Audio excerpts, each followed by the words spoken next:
And Stick Smith is expected to decline his player option. I know some people are going to be like, why? Why are you doing this, Stick Smith?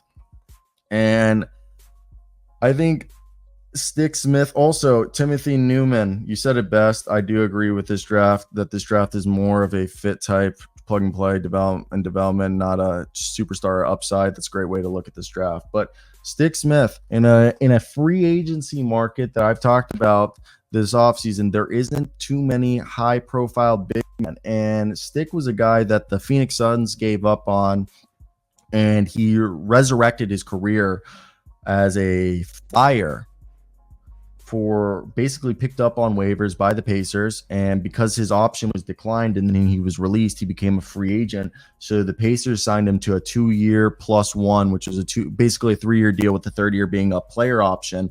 And he's going ahead and declining that player option. And some people are sitting here and being like, why would Jalen Smith decline that player option? Is like he worth that? As he was a guy that in the playoffs he did not play, but in the regular season he played through 61 games, put up about 17 minutes a night, 10 points, 5.5 rebounds, shot 59% from the field, 42% from three. And over the last few seasons, especially since going to Indiana, he's a guy that last year in Indiana he played a little bit more minutes, 18 minutes a night, put up 9.5 points again, 6 rebounds, shot 28% from three. But in that first 22 games with Indiana, when he was getting a bunch of minutes, most minutes of his career, he put up 13.5 points, 7.5 rebounds. He shot 37% on 4 attempts a game, 53% from the field on 10 attempts a game, and averaged about a block a game. And at this point, when you look at a guy like Jalen Smith, what are you getting? You are getting a 3-and-D 4-5. He's more of a 5 who's undersized. Stick Smith is his nickname because he's got sticks for legs. And he's fantastic. He's fun. I think the big problem with a guy like him is understanding that he needs to be on a team that gives him an opportunity to get some minutes. I think he's a guy who's a rhythm player.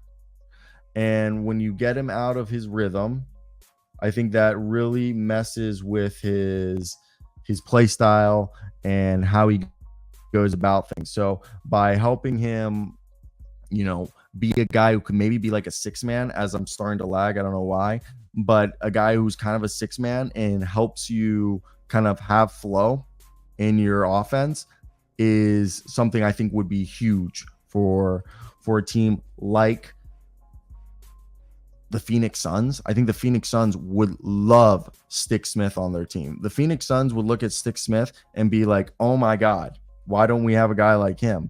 And I think that's because he's suited for a role personally that, in my opinion, is come in, be a 6-man, put up shots, rebound, come off. Maybe like a Montrezl Harrell, maybe the Philadelphia 76ers. I think somebody's going to give him more money than we're expecting as a result of his finesse and like what he's able to do on multiple levels for a team. So I think he's somebody, part of the reason why, I think opportunity-wise is why he's going to leave the Indiana Pacers.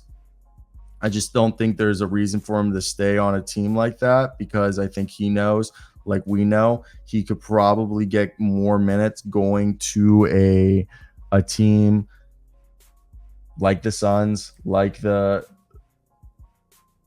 probably the Philadelphia 76ers, maybe the Oklahoma City Thunder that need a big who can come off the bench and give them some size.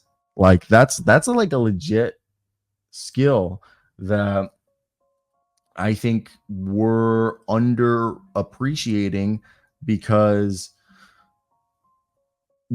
someone like Jalen Smith is just off the bench for a team that you might not think is that good, which I understand the thinking behind it. But what is your guys' thoughts? Are you guys with me on this one, or am I dumb for having this approach in terms of thinking that he's a guy that, as he has shown, I think he's a rhythm player who needs to kind of be a microwave or a starter, And if that's the case, I think he is someone who should be sought after as a sixth man, maybe not a a rotational piece, and that's what I think we're seeing.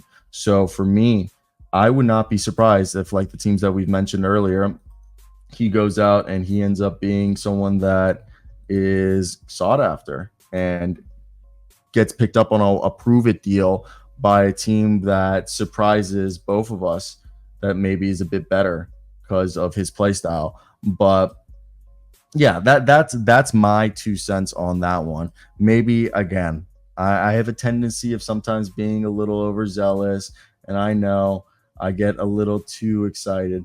But I think when we just look at how everything's playing out, it just makes sense if this ends up being some sort of, I think,